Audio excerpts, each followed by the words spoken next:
Hey YouTube, it's Robert Hall, and in today's video I want to share with you how I set up my cameras, the Sony A7 Mark III and A7R Mark III, for my work, which is as an editorial photographer, wedding photographer, and video creator.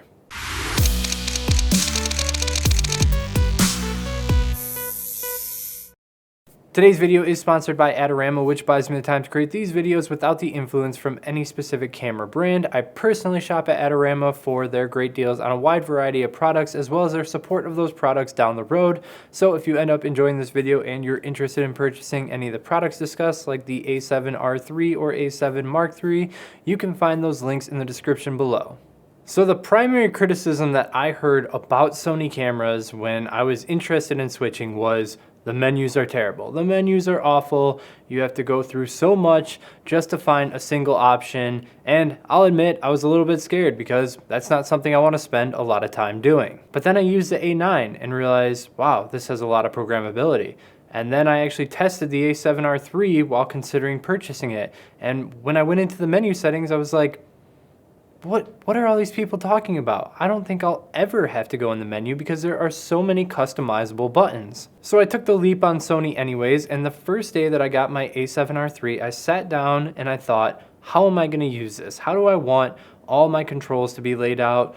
Which features I need access to the fastest? What is the fastest way to control them on the camera? And ultimately landed on this setup of settings that I've been using, and I may have only switched one or two features ever since I started using in this way back in February. Now, I'm not saying that you should follow my suggestions for every single setting that is on there, because you're going to prioritize different things than I am.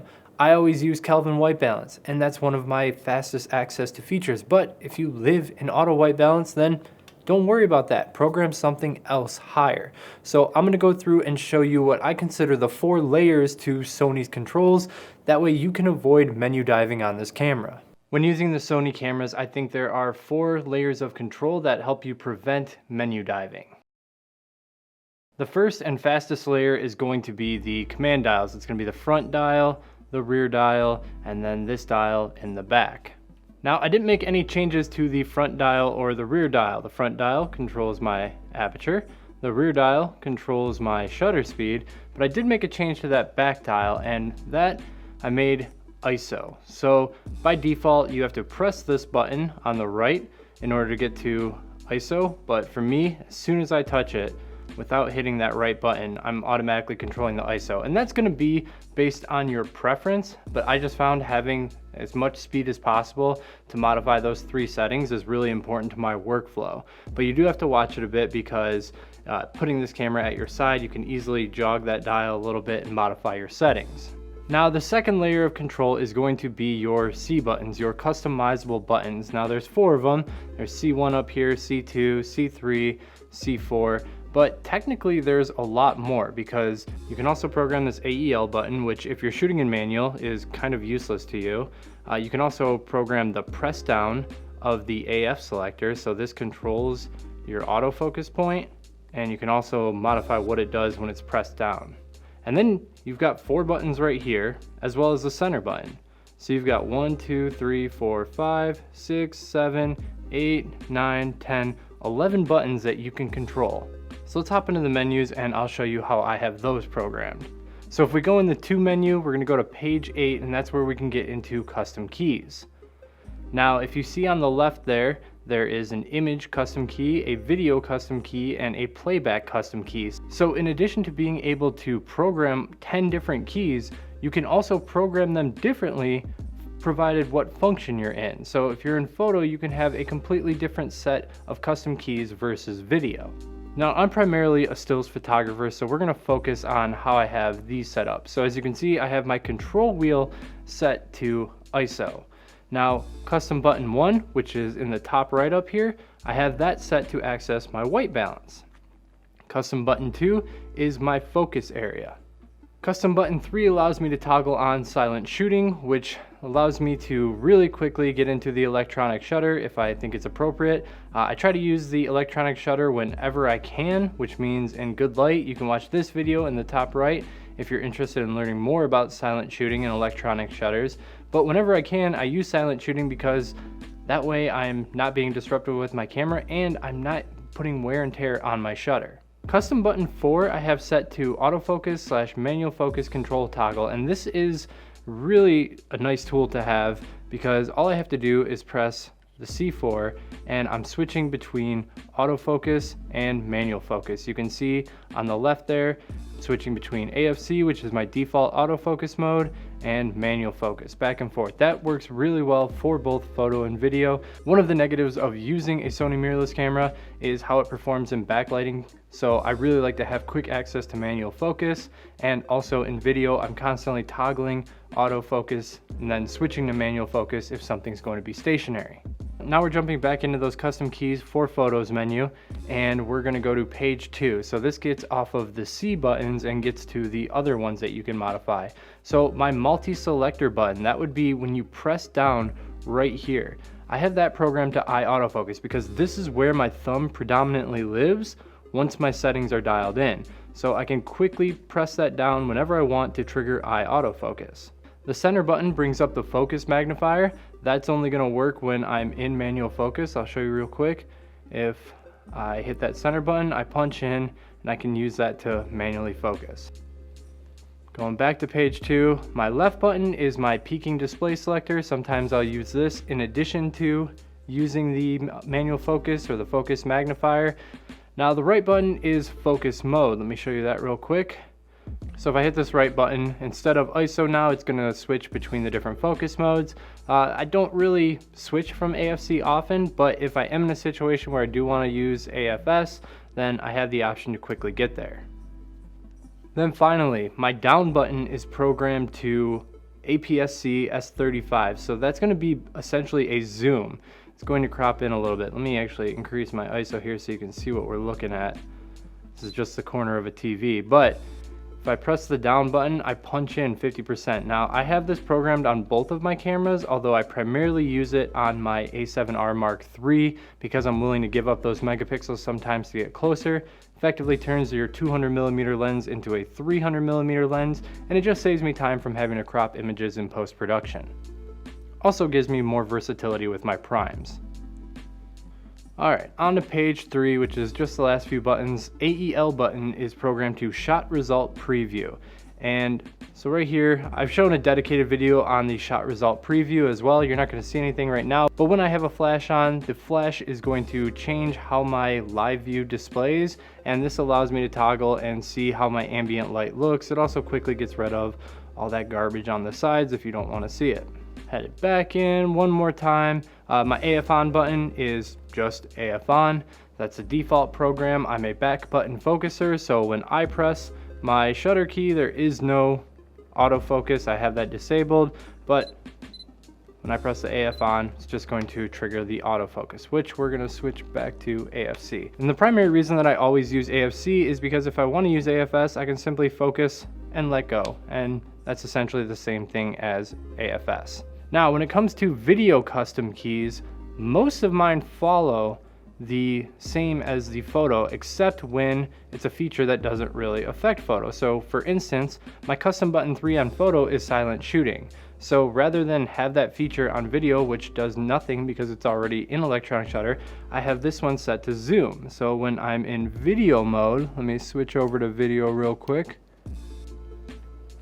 So when I'm in video mode and I hit my C3 button, it allows me to zoom. I believe I can get up to 100% standard, or I can pair it with the crop mode and get up to 225%.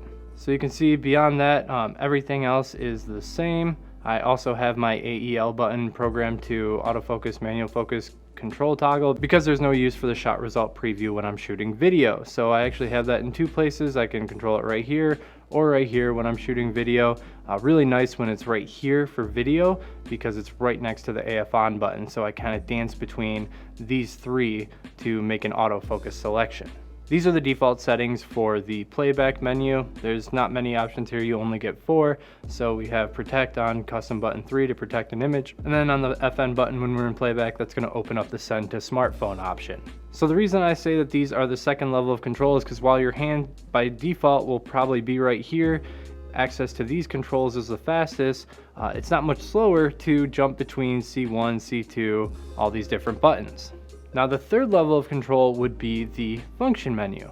So that is when you hit the FN button, it brings up some other ones. Now, if you prioritize some of these settings more than you prioritize the settings that I just went over, then you should do that. If you're going to be accessing any of these settings like face priority and autofocus, or the drive mode if you're switching between single shot and multiple shots, or adjusting a picture profile, silent shooting I have on again. Some of these are duplicates because I've literally run out of options to put on here, but here's where I have my steady shot control as well. You can change all these functions in the function menu set. Got function upper 1, 2, 3, 4, 5, 6, and then function lower 1, 2, 3, 4, 5, 6. So this is where you can add any of those settings that you feel you might still access once in a while, but you're not going to be using them like you would, say, white balance. So again, if you want to see mine, I have top left, I have drive mode, then I have my focus mode, which is a duplicate. Audio recording level, it's disabled right now in photo, but I use that quite a lot when I'm shooting videos. Grid lines, touch operation, I can turn that on or off. So my metering mode, while I typically leave it on entire screen average just for when I'm in a dark area, sometimes I'll flip to spot if I'm having a rough time with the entire screen average, so I like to keep that pretty quick. Steady shot settings, another option for silent shooting just because I've run out. Here's where I can modify my picture profiles, face priority and autofocus, flash compensation, which I never use, and flash mode, which I primarily never use. Now real quick, this is the same area where you can modify your dial setup, so if you prefer to have your shutter speed on the front dial, you can do that right here. Alright, but there is one more level of control, and that will be your My Menu settings. So in the My Menu settings is where I will put things that I might change once in a day, or even once in a blue moon, just to prevent me from going through all these other menus, right? When I want to change my record setting, I don't want to go through 8 menus of movie settings to get there. So I have about, I don't know, 10, 11 settings in my menu that I can use whenever I need them. So first page, I've got formatting the card, live view display if I want to flick to setting effect off, zebra settings if I want to modify and put on zebra highlights, which I rarely do, but there's access to do so if I want. File format, I can switch it from HD to 4K. Record setting, that allows me to change my frame rates and bit depth. Monitor brightness, which is grayed out right now because I've got an external HDMI recorder in, but I can also adjust the monitor brightness. Record media settings, this is if I want to switch between one card or 2 cards, or RAW on one card and JPEGs on another. Date and time setup, I'm always making sure my date and time is accurate just so I can sync to other people's when I'm working with another photographer. I want to make sure we can sync the same moments, especially powerful to pay attention to when you're doing wedding photography. E-front curtain shutter, I will turn that on occasionally, but it's also problematic with flash, so I don't use it too often. Finder monitor allows me to switch what I'm displaying to. Do I have live view display on here twice? We're gonna fix that. All you have to do to delete an item is go to the last page of your My Menu setting, go to delete item, and we're gonna get rid of live view display. You know what, I'm gonna get rid of this one too because I haven't used that in a while. And then you can also sort items. So we're gonna move this to here. And now I only have 2 pages in my Menu settings, so there we go. Last few are HDMI settings. HDMI settings are just when I'm looking to record the screen. Airplane mode is if I'm looking to turn off airplane mode or turn it on so I can transfer images through the app. Alright guys, so that's how I have my A7 Mark III and my A7R III. They are both set up identically to those functions. That way, no matter what body I'm using, I feel extremely comfortable using it, and I'm never going through these menus looking for a setting. People complain all the time that these menus are really messy, and honestly, I don't know what they're talking about. Maybe on the previous generation Sony, this was ugly to go through all the time, but with this amount of control in every mode, you really have no reason to be diving through these menus all the time. Also, just in case anyone wants to know how I recorded the screen, I was simply using an Atomos recorder, so HDMI out into the Atomos recorder, which allowed me to record those menus. If you enjoyed this video and it helped you realize that you really don't have to menu dive in Sony cameras at all, then give this video a like. If you have any questions, leave them in the comments below. Subscribe if you'd like to see more of my videos, and until next time, keep on shooting, YouTube.